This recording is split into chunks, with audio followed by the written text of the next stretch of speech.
So anyways, I wanted to go into part of the music video experience and why it might take a little bit to see these videos.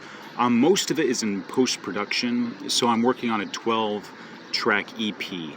And basically, I've recorded one video in Times Square, and that is Tell the World That Jesus Is Coming. And another video in Central Park. And those two were done in New York, like back in February. And then the ones that I've been recording in London, here in Paris, and attempting to go to China, but also Egypt. All three of those shots, including this one, will be put together in one video called Jesus Took the Nails. That's going to be the title of the track. But the reason why I can't release it yet is because there's still 1/4 of it that is unfilmed, and that is at the Great Wall of China. So I hope that it will be done this year, but with the lockdowns, I guess we'll see. Hey, thank you very much. Sweet. And that's the cappuccino. If I don't spill it. Cheers. Very strong. So, yeah, and there's a couple other ones that were filmed.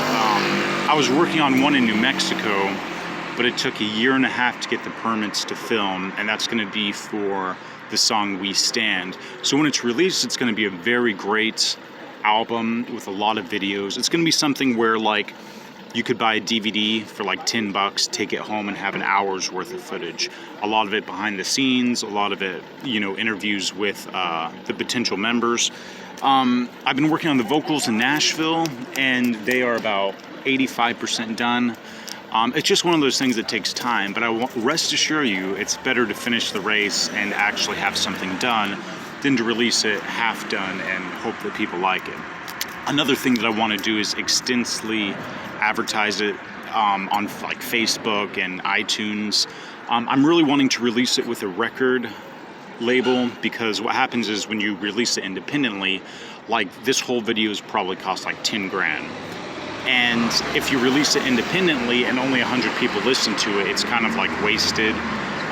Although you could always re-release it, which a lot of people do when they get signed.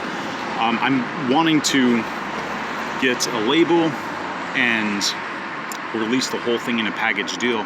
Also, you cannot get on the charts without a label. I've had many friends who've released independent stuff, but as soon as they get a label, it's on the charts because they have those connections. And you can win a Grammy independently, but it has to be voted on, and you have to be a part of the Academy, which 2 people have to nominate you for the Academy that are in the Academy. So I only know about 2 musicians that are a part of the Academy. And when I mention the Academy, I mean the Grammys, that are allowed to vote on independent artists winning Grammys.